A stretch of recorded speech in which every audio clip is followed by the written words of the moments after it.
Media recognition from Bloomberg, Reuters, recycling trade publications. Patented process for 100% recovery of critical metals, including cobalt, lithium, nickel, manganese, aluminum. American Manganese is focused on recycling lithium-ion batteries for electric vehicles. American Manganese trades on the TSX Venture, AMY, the US, AMYZF, and Frankfurt 2AM. For more information, visit AmericanManganeseInc.com or phone me, Larry Ray, at 778-574-4444. You're listening to HowStreet.com radio, available online at TalkDigitalNetwork.com. Welcome to HowStreet.com radio, the online source for market opinions. Here is Jim Goddard. My guest is Tim Cyclesman Wood, editor of Cycles News and Views on Cyclesman.com. Welcome back to the show, Tim. Jim, thanks as always for having me. Tim, the NASDAQ hitting another high. What's behind that, and can that kind of momentum continue? Well, it has, but looking at that from a technical perspective, I think it's a non-confirmation. A lot of people are looking at that as a very, very positive thing, which obviously in the short run it is, but I think the signal from a technical perspective that is sending is that we're not seeing the industrials and other the S&P and other indexes, averages, and a lot of other stocks confirming that. Of course, we've seen Netflix and Amazon and the NASDAQ itself, but I think what we have there is a non-confirmation. And as they say from, Dow theory, that is a warning. And I think that it's a sign of the 4-year cycle top that is, in the case of the NASDAQ, in the making, and in the case of everything else that hasn't moved to a new high, the 4-year cycle top that should be in place, depending on the structure. But I think we have a massive, like I said, I'm repeating myself, but a massive non-confirmation in conjunction with a 4-year cycle top. I just saw a headline that said 10,000 day traders an hour are buying Tesla shares. Why that mania about Tesla, and are they about to get burned? I think they're about to get burned. The other thing I'm seeing are kids trading. All of a sudden, 18-year-old kids. I got a friend, and his son quit his job at Lowe's because now he's a student, and he doesn't know what is an 18-year-old kid. He may not even be 18. He just got his driver's license. He may be 16 or 17. But he was working at Lowe's, and he's made so much money in the stock market at this thing that these kids are doing that now he's an expert and he's quit his job. How long is that going to last? Well, I don't think it's going to last long, but I think it's a sign of the times. When 18-year-old kids or whatever are quitting their part-time jobs at Lowe's because they're making more money trading stocks, if that's not your sign, I don't know what is. Wow. This is where cats and dogs start breeding, isn't it? That kind of it's kind of like the territory. shoeshine boy, and we hear about in at the top in the 20s. It's the same sort of thing. Is my point exactly? Is what do they know, and do they know when to get out and keep their money, or are they going to lose it all? Ultimately, I think that is a recipe for disaster and losing it all. Because everything goes in a linear direction thinking. They don't understand the mechanics or the cycles or the technicals. Everything's going up, and if you get a little bit of a dip, you buy it. Everybody knows that, right? You get a little bit of a dip, you buy it, and everything's good, and everything just always goes up, and everything's fine. And that's as much as they know. And so do they even know about like a measured stop loss, bump it up every day, and so if it comes back down, you don't lose a lot of money? I don't know. Maybe they at least know that much, but who knows? I don't know. I haven't talked to the kid. I just know that I know the story from his dad. And then a friend of mine's son was in the area with some boys, and they called me. I know him, good guys. And one of the little friends that was with him, same thing. He's doing the same sort of stock trading, day trading thing, and making money. So I think that's definitely an indication of where we're at. Now, typically when this happens, we've seen when you have a downturn in the market like we did in March, it comes back, but then there's another major correction. It goes back up, then another super major correction. Are we going to see that same pattern? Because you have the Warren Buffetts of the world. They always wait until they're pretty sure they know when the market has bottomed out, and that's the time to swoop in and buy up everything. Right. And what you're describing, it depends on every top is a little bit different. And when I say it's a little bit different, it depends. It comes down in my world. It depends on the structure of the market, the cycles. Where are you with the cycle? And, for example, in 1929, when we moved into the top, well, that was a massive, long-term, blow off into a 4-year cycle top. And then, we declined, the equity markets declined into a 4-year cycle low in October 29. And, there was a 5-month rally, kind of like what we've seen now, quite the rally at that. And, you got a left translated 4-year cycle top, and then the real, bloodletting began. And there's just a relentless decline down. In 2000, the structure was a little different. You had a 4-year cycle top, and then it took it 2 years to work its way down, and you saw the bottom within the single 4-year cycle. The same thing in 2008 or 2007-8. That was all part of a single cycle. In other words, the one movement it was all occurred within one cycle. Here we have kind of a combination of the two. Let me back up. In the 70s, during that bear market, that was, the 66 to 74 bear market period, that was multiple 4-year cycles involved in that. So every structure is different. But here, I think that if you looking at the industrials, like I said in the S&P, that the structure suggests that the 4-year cycle top was seen in February, and that what we have seen is an exhaustion, an intermediate term, degree decline into the March low, and that, the decline exhausted itself cyclically. The cycle low was due right on time. And now what we've seen is a counter trend rally, and it's trying to set up for the next phase of the decline in conjunction with, the continuation into the 4-year cycle low, which is ahead. And in the case of, like I said, the NASDAQ and some of these high-flying stocks that have made a new high, the structure didn't break with them.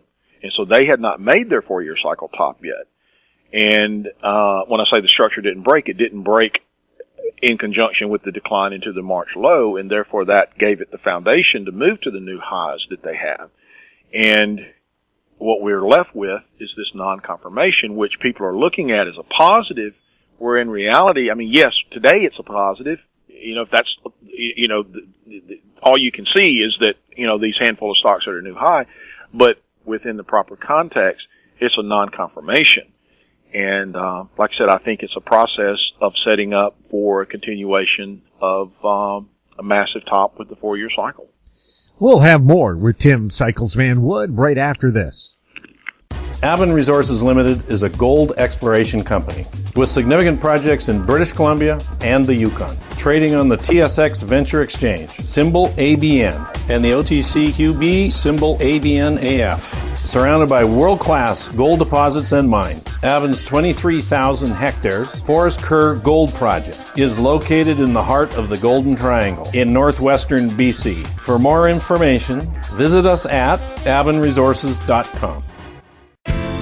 Engineer Gold Mines is focused on the exploration and development of the historic high-grade Engineer Gold Mine situated 32 kilometers southwest of Atlan, British Columbia. Engineer Gold Mines is fully permitted for surface and underground exploration with the drill program now underway. Engineer Gold Mines Limited trades on the TSX Venture Exchange, symbol EAU. For more information, please visit us at engineergoldmines.com. Welcome back. We're speaking with Tim Cyclesman Wood. Tim, are interest rates going to remain very low for a long period of time? I think so, at least thus far. We had major cycle lows, if you will, in the bond market, and of course, interest rates move inversely to bond prices, and so I think yes for the foreseeable future. Now, there is something that I'm watching in the bond market that if we get a particular structure that sets up, and I've talked about this in the letter, I think it's a real threat. I mean, it's something to watch. I'm not saying it's going to happen. I'm saying it's on the table, depending on how the cycles progress. But I can see a scenario where we could get into a liquidity problem where the long end started to come, the long bond started to come down, and the interest rates on the long end started to rise. I think the short end is going to stay low. I think, pretty much, as they say, zero bound type thing. I don't see that happening there. But I think that if that were to happen, that it would be in conjunction with some liquidity issues and be a function of that. And so that's something that I'm watching to see if that materializes or not. Again, I don't know if it will or if it won't, but I do know that it's on the table, and I do know that the structure will tell us. If it does, I mean, that would be, I think, a very negative scenario, which is why I'm watching it so closely.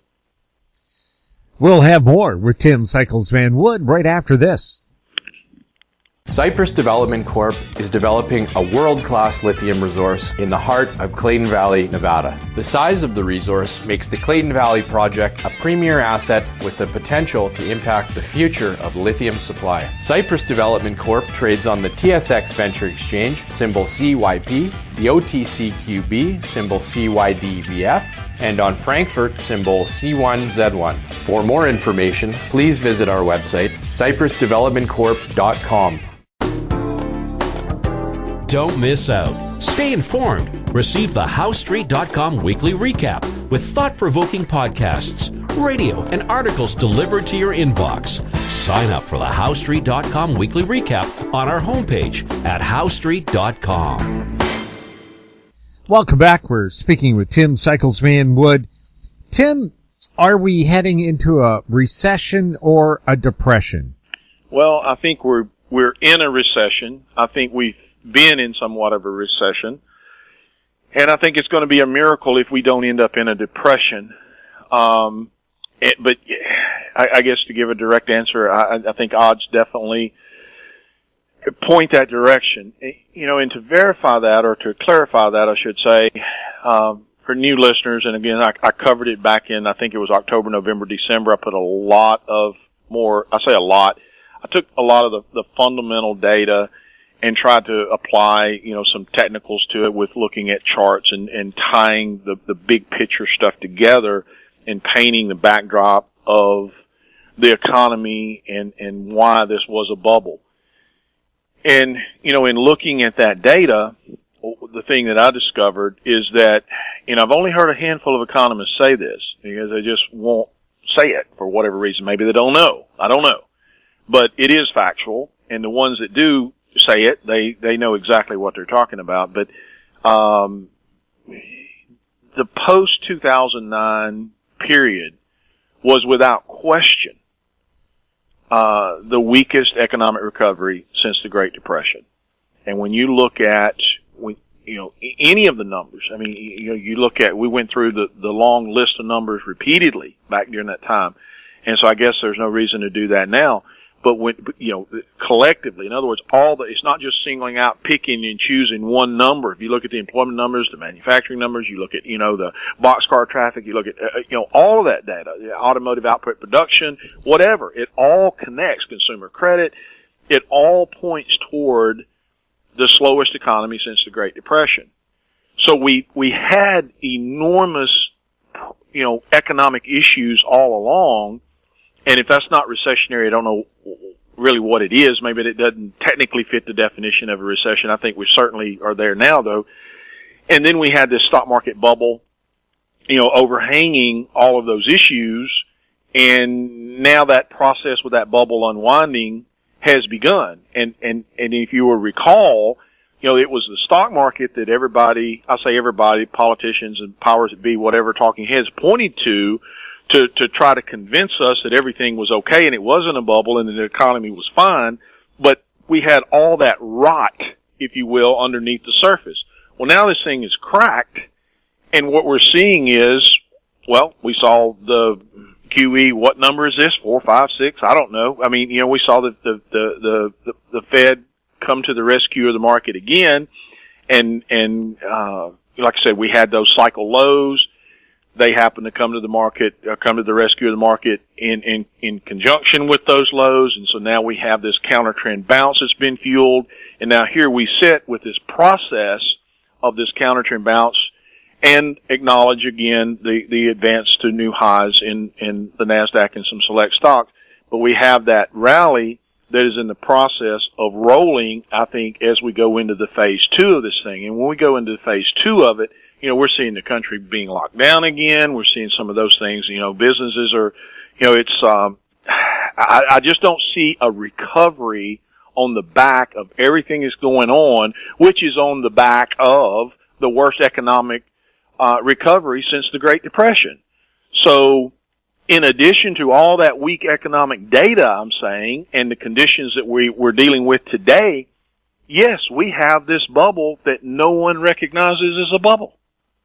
So, I think it's a recipe for, some pretty dire times, but right now we're seeing that levitation again, and it is what it is until the setup materializes, and when it does and that structure bites, just like it did in February, when now all that structure falls in place and each little wheel, the cog does its thing, then we get that setup solidified.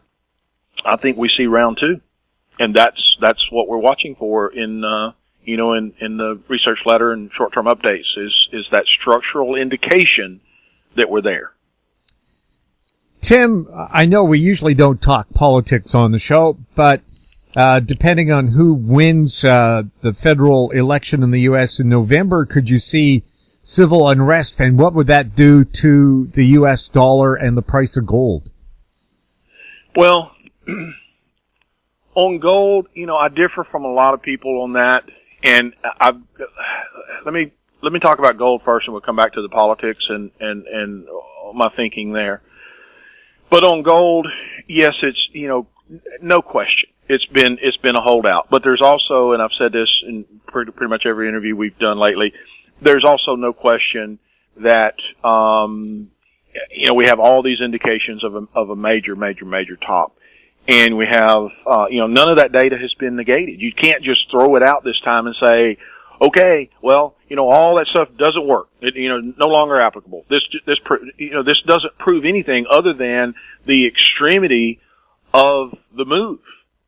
And so I think the move that we've seen in gold is kind of like the move in the NASDAQ. Yeah, on the one hand, it looks great, but underneath the surface and what it's really telling us with all this other underlying data is that it is an extreme. It's telling us just how much of an extreme it is. And so again, while it's been a holdout, the thing that we have to see is the structure, and that hasn't happened yet. As this thing has gone up and up and up and up, it'll try, but it doesn't never materialize. And it'll try and it doesn't materialize. And eventually, at some point, we're going to see it materialize. And when we do, then it's going to have the right structure for it to decline. And what I think is ultimately going to happen, and I've said this over and over, is that I think that once we get in this phase 2 of what we face, I think that we're going to see all asset classes go down pretty much, just like we did in 2008. And if you'll remember, gold topped, oil topped, everybody was talking about peak oil. And I was saying then, it called it pretty much at the top with oil and gold then, and said the same thing. And I think that's what we face here. That's why I believe this is so devastating. People don't understand what we face because, they're nearsighted. They see what they see here, and the fact that it's been extended. Any voice of controversy or warning like this is, it falls on deaf ears after a little while when it goes on for a little piece of time, and that's what we're seeing too. As far as the election, I'm a historian, not only from a market perspective, but, I do a lot of reading and looking at, trying to figure out the world stage, as they say. And I'm so cynical about the elections. I'm not even sure that, and then people may disagree with me on that, and that's fine. I'm not saying I'm right. It's my opinion. You ask me my opinion, I'll give you my opinion. I don't even think that, I'm not so sure that the election process is even real. And what I mean is, it's an illusion of right and left. It's an illusion of choice. And I'm not so sure that it even matters. I think it's part of the world stage. And there's plenty, that's a deep subject, but there's plenty of documentation, I think, to support that. It's just, it's good cop, bad cop, however you want to say it. And as far as the unrest after the election, I think you can see it either way. It's just an excuse. It's just the tool. One thing that I have said in the letters going back for years, a couple of years, is that when this bubble burst, I said not only was my concern the economic side of it, but the social and political aspect. And so what we're seeing with this, I think, is just the opening shot with the social side. I think the political side emerges. Does that emerge with Donald Trump winning the election, or does it emerge with Biden winning the election? I don't know, because either way can be spun to whatever, in the means that they want to spin it. So I don't know, and I don't think it ultimately matters, because, I think there's more at play than who actually sits in the office of the presidency. And a lot of people may not disagree with that, but a lot of research went into that opinion, and that's my opinion. Mm-hmm. Tim, thank you so much for chatting with us. Thank you. My guest has been Tim Cyclesman Wood, editor of Cycles News and Views on cyclesman.com. If you have any questions for Tim or any of our other guests, you can send them to info@housestreet.com. Our YouTube channel is Talk Digital Network. Find us on Twitter @HouseStreet. We're also on Facebook. I'm Jim Goddard. Thank you for listening. Comments made on HouseStreet.com radio are an expression of opinion only and should not be construed in any matter whatsoever as recommendations to buy or sell any financial instrument at any time. Available online at TalkDigitalNetwork.com. HouseStreet.com radio is a production of House Street Media Incorporated.